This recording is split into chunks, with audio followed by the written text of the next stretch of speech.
Hey guys, welcome back to the Interceptor. We're here with war number 11 of season 48, and Matrix has matched up against CIRR.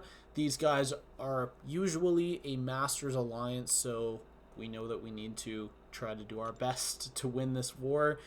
And I have 8 fights this war with Hood and Silk. And this fight here, this first fight, Sauron, when I was initially given my paths, I was given Shocker for this fight, and I said, and Hood didn't have the synergy. Like, I wasn't able to bring Mole Man in the original plan because my assignment was originally Titania, Hood, and Shocker, but I said that I could take this Sauron with someone else. I don't need Shocker for it because he's not the hardest defender in the world. And I was able to bring this team. I proposed this team of Silk, Hood, and Mole Man so I can have the synergy, which allowed me to take more Hood fights. Now, I am going to be fighting a lot of Mystics in this war. No, I think I'm confusing this with another war. This Sauron, very easy fight. I was actually initially planning on using Silk here, but this is a regeneration node, and right before I was about to join, I remembered that you can't reduce Sauron's regeneration rate, which is how Silk controls the regen on defenders. So I decided to go with Hood. I knew it would be completely fine, and none of my fights in this war are super complicated, but I do have a couple fun fights that I really enjoyed doing, so we'll get to those soon. Also, I was completely out of a 200% Mystic boost, and the option to buy more doesn't come back until after War 12 is over. I think it's the day after War 12 is over, which is a little bit unfortunate, but whatever. I'll have to deal with 150% boosts. As you'll see in this war, I am able to get through this war with just the 150s, and next war I haven't done my fights yet. I haven't even got my assignments yet. I know I'm using Hood for 1, 2, 3, 4. Yeah, four defenders or 5. Either way, it doesn't really matter. But we'll have to get by with a 150, which I should be fine. I should be fine because the bulk of the power that Hood gets back from specials is from the power steal, not from the power back boost. They're just kind of there to give you that little bit extra. I'd say on every SP2, I get back roughly a bar and a half total, and one of those bars is from power steal and the half a bar is probably from power back boost. I'd say that's roughly right. I probably get roughly a half a bar back from every SP2. So putting that down to 150, oh no, I'm only getting a bar into third. What a big deal, right? Like, it doesn't matter. So we're going to be fine. I do have to switch MD back and forth several times in this war, but the changes are currently free, so I wasn't really too concerned with that. We have a rank 3 7-star Maestro here on the return policy node. None of the other nodes really matter. A little bit of prowess, but it's Maestro. I'm not gonna eat any specials. And this is a pretty straightforward fight. I am able to control his power really well and not use too many bullets. Trying to get a few prowesses up by parrying. There, I probably could have done three lights into his block. Don't know why I didn't. But there, he gets the glancing buff, but it doesn't matter because he can't glance special attacks unless it's a special 3 that is chained from a hit that gets glanced. So I'm able to remove the glancing, is the point I was going to make there. There, I noticed that the pause timer goes away, so I want to use a heavy attack pretty soon so that I can pause it again. There, I do have the spacing to counter it with a heavy. And here I am going to go for an SP2 into another heavy, and he is going to go down. So very straightforward fight.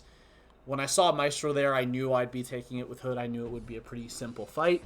And here we have the first of 2 Silk fights in this war. This is Wong. And this is a diversity placement. The whole point of placing Wong on defense is so if you have to use that attacker again, it'll make one fight slightly more complicated. And you will see that that does happen, but I have a really nice way of dealing with it in that fight. So Wong here doesn't do anything, like literally none of the nodes affect him because his special 1 is a special that you can outrange. You don't have to block it at all for any reason. So literally none of the nodes on this fight do anything. And I didn't want to go for an SP3 cycle in this fight because it's kind of a waste of time when I know 2 SP2s is going to kill. And after my first SP2, he's already down to 40%. So I know I'll be fine. In fact, I think in this fight I actually ended up going for an SP1 to kill with a double Fury using my Striker. But my Silk is rank 5 unascended, and I will not be ascending her ever because she exists as a 7-star now. And she's still able to do these defenders really well, very quickly. And in my other Silk fight, you're going to see the SP3 cycle. So we're going to go to our mini bosses. This fight right here, this Kingpin, is the only fight in the war I was even slightly worried about. I wasn't concerned about any other fight. This is an ascended Kingpin on a regen node, but I'm going to stick to my plan, get up prowesses, and spam SP2. Because the buffs are only going to give me more power here. And right here, I was looking at all of the fights remaining, and I was planning where I should use my SP1 boost and my invuln, because my plan for this war was to use 1 SP1 boost and 1 invuln. Didn't really matter where each one was, but here I decided to use the SP1 boost, mostly for the gore after this, which is a lot safer with an SP1 boost because you can just do heavy and then you'll pretty much be ready to get to an SP2 on your second combo, which obviously is a free opening due to you being Hood with your invisibility. Here he does get a few regens at the start of the fight. Not really worried because the second I get to my first SP2, I know he's never going to get another buff for the rest of the fight. So I'm not worried at all, and we are able to control his power really well here. Also, I'm not concerned about bullets in this fight because my next fight is gore, and I'll pretty much go instantly up to 42, or pretty close to that. Here, he's down to 51. I know this is killing. I know this heavy is killing. It's overkill. So he does go down, and my war so far has been very, very clean. I've finished every fight at 100%, or maybe I've lost a percentage of 2 from block damage, but I'm not going to end up using a single potion in this war, and I have 8 fights, so I think that's pretty cool. And let's go to our next fight here. Oh, sorry, I apologize. I said gore. I meant Skrull. It's the same thing because he has just as many buffs. Actually, because of the way that the interaction between Hood and Super Skrull works with the stagger and the fate seal, it's actually a better interaction than Hood versus Gore. You get more because you get a buff on every single hit, and you'll notice how high my bullets end up going, my charges end up going in this fight. Here, just wanted to get a few prowesses. Now I'm going to activate my invisibility. Second I throw my first SP2, this fight's over. I mean, this guy's just getting destroyed. I can control his power. Every single time I hit him, I'm nullifying a buff pretty much from the fate seal, so I can control him really well. The only thing I have to look out for is the miss, and there my ability accuracy reduction actually ends up failing the miss, which is, I think it's a 65% chance to fail. I could be wrong, but I end up going way overkill on the bullets here just because I wasn't concerned about bullets in this war. And here I'm going to go for the heavy, but you'll notice how much more damage it does.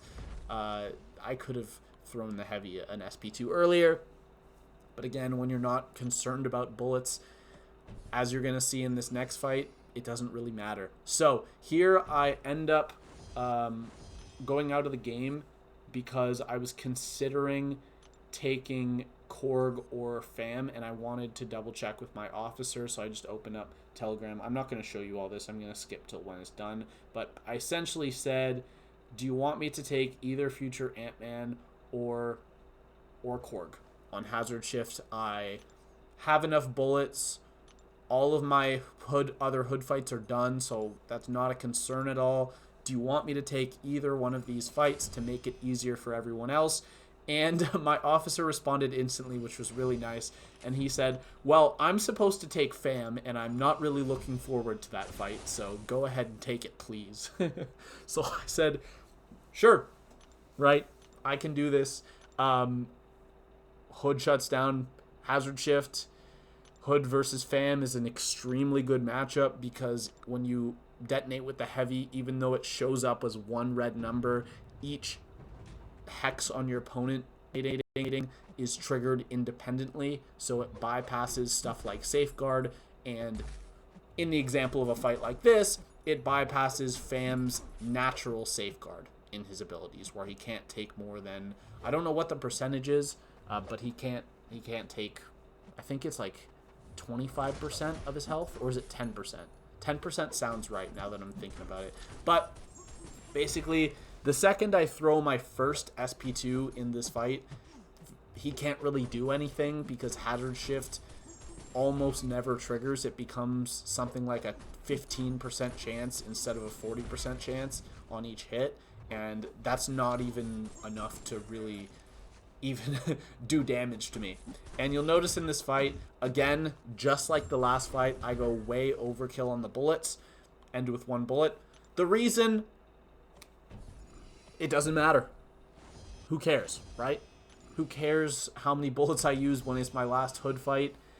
And could I have killed with a heavy attack 1 or 2 special 2s earlier? Yeah, I could have.